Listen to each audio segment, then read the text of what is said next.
Salve მეგობრებო,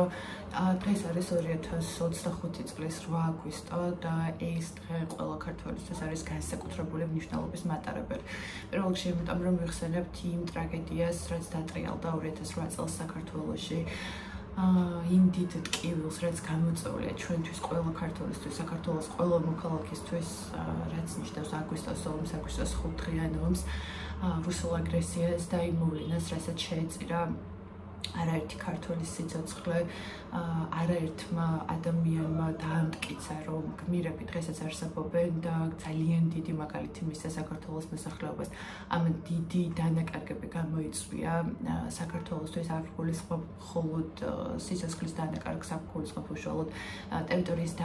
დაკარგვასაც, რასაც მოყვა რეალურად მომავალში უფრო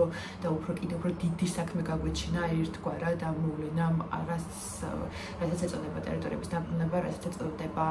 სოციალური ოკუპაცია და ასე შემდეგ. თუმცა რა თქმა უნდა, რასაკვირველია, მეორე მხრივ ამ დღეებმა ჩვენ მოგვცა აიც როგორ არის ერთი რაღაცის გახსენება მინდოდა ამ დღესთან დაკავშირებით.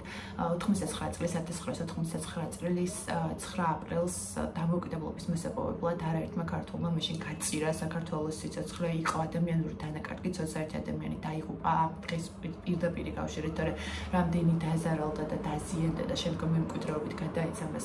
რაღაც გარკვეული ჯანმრთელობის პრობლემები ეს ალყი საკითხია, უბრალოდ ზუსტად 2 წლის შემდეგ ზვიადგამსახურდიამ გამოაცხადა დამოუკიდებლობა, ან დაამთხვია ისე რომ ჩვენ გვაქვს რეალურად ორი დამოუკიდებლობის დღე, ჩვენ გვაქვს რეალურად 2-9 აპრილი, იმიტომ რომ ზვიედმა გადაწყვიტა, რომ სიმბოლურად დამოუკიდებლობა გამოეცხადებინა ზუსტად 2 წლის თავზე, ზუსტად იგივე თარიღში, რა დროსაც ქართულმა ხალხმა რეალურად ფაქტობრივად მოიპოვა დამოუკიდებლობა, იმიტომ რომ მას შემდეგ უკვე აღარ გაჩერებულა საქართველოში ეს პროცესები, უბრალოდ როდის გამოცხადდებოდა ფორმალურად და არაფორმალურად უკვე როდის მიიღებდა რეალიზებულ სახეს და რის თქმა უნდა, რომ რეალურად ეს ჩვენი რეალურად ეს ზიანი, რაც მოგვადგა ამ დღეებში, მეორე მხრივ არის ჩვენი სიამაყე და მეორე მხრივ არის ჩვენი გამარჯვება.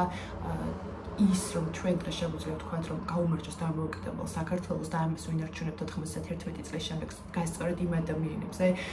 ვინც კიდევ ერთხელ დაამტკიცა, კიდევ ერთხელ მისცა საქართველოს